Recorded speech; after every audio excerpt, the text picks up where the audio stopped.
Hi, my name is Jamie Dicker, and I am the videographer for this speech, and here is our audience.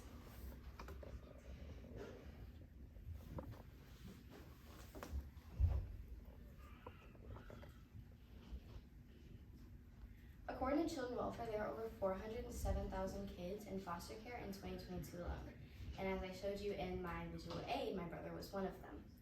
Hi, my name is Bria Brown, and my purpose for this speech today is to hopefully teach you a little bit more about foster care than you already knew. I believe that our foster care system needs to be improved, and in this speech I'm going to be telling you just a few reasons why. According to youth.gov, kids in foster care are 4 times more likely to commit suicide. I think that is crazy. And I also think that the big question we have is why? And we'll actually never really know the answer to that because we don't know what's going on in somebody's head and we don't know what they're feeling. But some studies point to it could be due to mental disorders, emotional disorders, and behavioral disorders, or due to their life prior to being in the care. Aging out of the system is another issue that we have. An article in the Texas Tribune had a section written by Ashley Manaz, a former foster child, claiming that 1,200 young adults age out of the foster care system every year in Texas alone, with no permanency plan and no emotional or physical support. Another problem we have is issue placed in homes. In an article written by Joseph P. Ryan, Jane Marie Marshall, Denise Hurst, and Pedro M. Hernandez, had a study that resulted in them finding out that kids in foster care are approximately 2.5 times more likely to end up in the justice system, also known as jail. There are also quite a few issues while in speech. Abuse is one of them. The Razan Foundation claims that over multiple different surveys, 25% of former foster kids have reported that they were neglected or abused while in care. And this number can be as high as 40% in some surveys. Depression, anxiety, and substance abuse is also an issue that there is.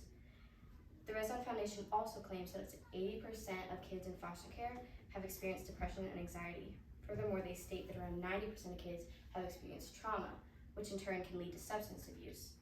49% of foster kids have tried drugs and alcohol, and it's an estimated 39% that end up addicted. While we're on the topic of issues while in care, consider the Christopher Sharp story. On January 28, 2016, an article was posted on a blog called Impact Found, where Christopher Sharp shared his story to the world. Christopher entered the foster care system just before he turned 10 years old. His mom was an addict and would routinely beat him when she was high. When the state removed him, he thought he would be escaping the constant abuse, but instead was thrown into what he described as something worse than he could ever imagine. Throughout the more than 8 years he was in foster care, he lived in around 25 different placements, and he, for the most part, lived in what is commonly referred to as congregate care settings, which are residential facilities and group homes that typically provide for up to 12 or more children, but they often house around 30. Christopher claims that while growing up in foster care, abuse was the only constant that existed to him. When he was 13, he was placed in a residential treatment facility in Denton, and at that facility he was molested for the first time by one of his caregivers. He was just one of many victims.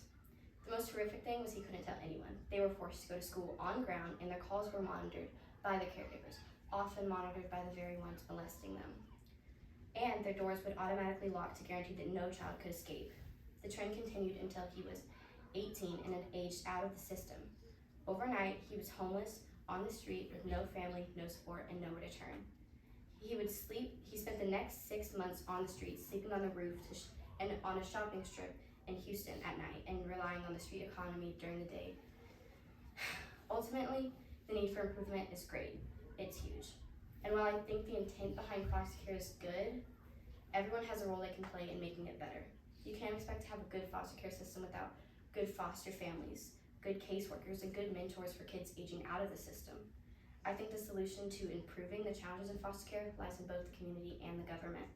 And I believe the foster care system needs to be improved so people who went through what Christopher Sharp and many more went through become nearly non-existent.